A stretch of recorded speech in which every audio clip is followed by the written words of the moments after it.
ሰላም ሰላም ወዳጆቼ እንደምን አደራችሁ እንደምን አረፈዳችሁ። ዛሬ እንግዲህ እሁድ ነው፣ ሰንበት ነው። እንግዲህ በቤተክርስቲያናችን ደግሞ የአብይ ጾም አራተኛ ሳምንት ወይም መጻጉዕ ብለን የምናስብበት ሳምንት ነው። እንግዲህ መጽሐፍ ቅዱስም ላይ እንዲሁም በአባቶች ትምህርት እንደምናየው መጻጉዕ 38 ዓመት እንግዲህ በውሃ ዳር ፈውስን ፍለጋ ተኝቶ የነበረ ድውይ ነው።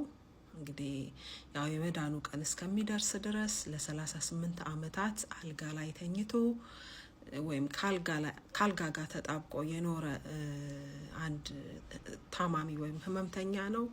እንግዲህ የመዳኑ ቀን ሲደርስ እግዚአብሔር አምላክ ጌታችን ኢየሱስ ክርስቶስ እንግዲህ ደርሶ ፈውሶታል።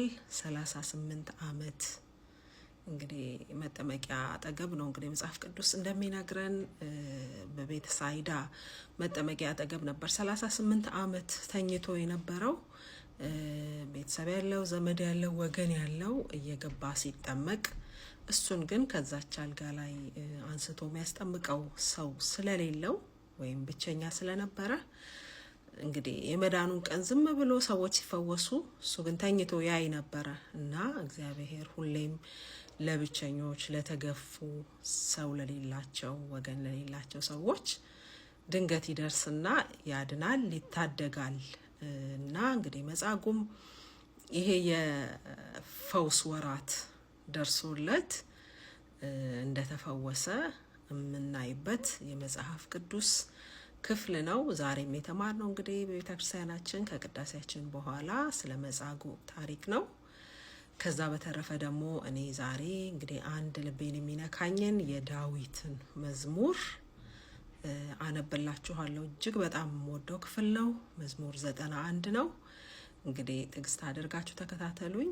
በእግዚአብሔር ስም አነባለሁ። እሺ፣ መዝሙር 91 ከምዕራፍ 1 ጀምሮ እስከ 16 ነው። የዳዊት የምስጋና መዝሙር። በልዑል መጠጊያ የሚኖር ሁሉም በሚችል አምላክ ጥላ ውስጥ ያድራል። እግዚአብሔርን አንተ መታመኛዬ ነህ እለዋለሁ። አምላኬና መሸሸጊያዬ ነው፣ በእርሱ እታመናለሁ። እርሱ ከአዳኝ ወጥመድ ከሚያስደነግጥም ነገር ያድንሃልና። በላባዎቹ ይጋርድሃል፣ በክንፎቹም በታች ትተማመናለህ። እውነት እንደ ጋሻ ይከብሃል። ከሌሊት ግርማ፣ በቀን ከሚበር ፍላጻ፣ በጨለማ ከሚሄድ ክፉ ነገር፣ ከአደጋ ከቀትር ጋኔን አትፈራም። በአጠገብህ 1000 በቀኝህም 10,000 ይወድቃሉ፣ ወደ አንተ ግን አይቀርቡም። በዓይኖችህ ብቻ ትመለከታለህ፣ የኃጥአንንም ብድራት ታያለህ። አቤቱ አንተ ተስፋዬ ነህና ልዑልን መጠጊያህ አደረግህ። ክፉ ነገር ወደ አንተ አይቀርብም፣ መቅሰፍትም ወደ ቤትህ አይገባም። በመንገድህ ሁሉ ይጠብቁህ ዘንድ መላእክቱን ስለ አንተ ያዛቸዋልና። እግርህ በድንጋይ እንዳትሰናከል በእጆቻቸው ያነሱሃል። በተኩላና በእባብ ላይ ትጫማለህ፣ አንበሳውና ዘንዶውን ትረግጣለህ። በእኔ ተማምኗልና አስጥለዋለሁ፣ ስሜን አውቋልና እጋርደዋለሁ። ይጠራኛል እመልስለትም አለሁ። በመከራውም ጊዜ ከእርሱ ጋር እሆናለሁ፣ አድነውም አለሁ፣ አከብረውም አለሁ። ረጅምንም እድሜ አጠግበዋለሁ፣ ማዳኔንም አሳየዋለሁ ይላል። የአምላካችን የእግዚአብሔር ስም የተመሰገነ ይሁን ስለ ቃሉ። እንግዲህ በዚህ ምዕራፍ ውስጥ እጅግ የሚደናንቁ የእግዚአብሔርን ጥባቆት እንዴት እንደሚታደገን ከተማመንበት፣ እርሱም ብቻ መጠጊያ አድርገን ከያዝን ምንም ነገር ሊያስፈራን እንደማይችል ያየንበት የመጽሐፍ ቅዱስ ክፍል ነው። እጅግ በጣም ወደዋለሁ። ስለዚህ ነው ሼር ላደርጋችሁ የወደድኩት።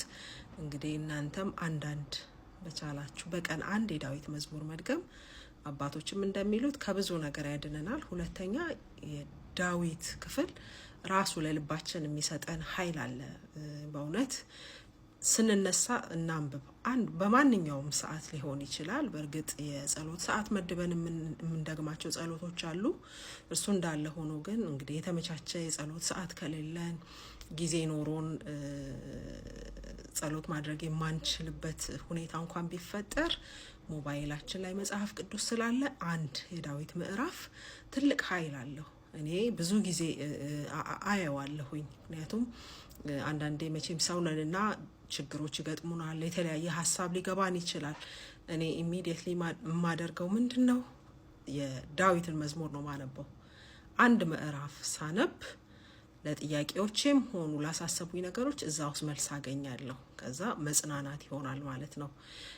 ኃይል ይሰጠናል። ትልቅ ነው የዳዊት መዝሙር። እንዲህ እንትን የምንለው አይደለም። ከጸሎትም ባለፈ እንደ ኃይል የምንታጠቅበት ክፍል ነው እና አንብቡት ምክሬ ነው። እንግዲህ ኔክስት ዊክ ወይም የሚቀጥለው ሳምንት ደብረ ዘይት ነው።